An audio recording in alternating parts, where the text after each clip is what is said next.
Hi fams, yeah, welcome back to the tech. In today's video, I'm going to be showing you how you can disable your Microsoft Edge browser from saving the history of websites you visited as screenshots. Now we're going to open up our Edge browser. Alright, so if you click on the ellipsis menu right there and you click on history and then you move over on some of the websites that you've recently visited, you'd find out that the Microsoft Edge browser takes a screenshot of almost all the websites that you have visited in recent time. So to fix this on the Microsoft Edge browser, so what you need to do is to click on the ellipsis menu again, then go to settings.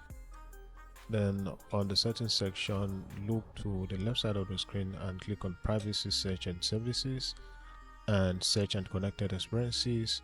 Then right here you'd see save screenshot of sites or history, so you'd want to have that toggled off, so that way you have successfully disabled the Edge browser from saving up your histories as screenshot.